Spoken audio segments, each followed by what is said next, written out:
ఏం చేయాలి? శని ముఖ్యంగా మనకు ఆర్థిక స్థితి, ఖర్చు, రాబడి వీటిపైన ప్రభావం చూపిస్తాడు కనుక వాటిని మీరు కట్టడి చేసుకోవడానికి ప్రయత్నాలు చేస్తూనే భగవంతుడి అనుగ్రహం కొరకై మీరు చేయవలసినటువంటిది ఆ శని ప్రీత్యర్థమై శాస్త్రంలో చెప్పబడినటువంటి ఆ శనికి సంబంధించినటువంటి మూలమంత్రాన్ని ప్రతినిత్యం కూడాను చదువుకోవడము.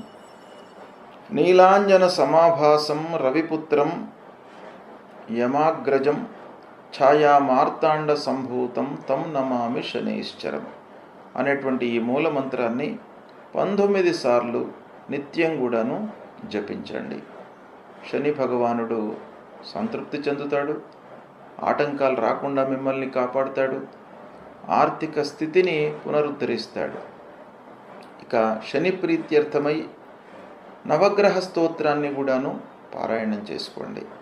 అంటే అన్ని గ్రహాలకు సంబంధించినటువంటి స్తోత్రం ఒకటి ఉంటుంది.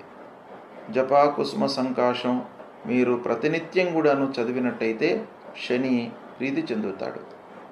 అంతేకాకుండా దానాలు మీకు శనికి ప్రధానమైనటువంటివి నల్ల వస్త్రము, నల్లటి నువ్వులు, ఒక నల్లటి ఇనుప ముక్క, ఇది దానంగా ఇవ్వండి.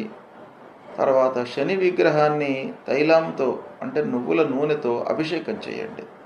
చేసినట్టయితే శని భగవానుడి యొక్క అనుగ్రహం లభిస్తుంది.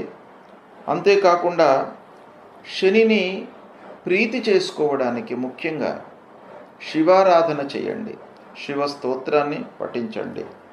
శని స్తోత్రము, శివుణ్ణి పూజించడము, ఆంజనేయ స్వామి దేవాలయానికి వెళ్ళడము, హనుమాన్ చాలీసా చదువుకోవడము, ఇవి చేసినట్టయితే శని మూలకంగా కలిగేటువంటి మీకు దుష్ప్రభావము తగ్గుతుంది.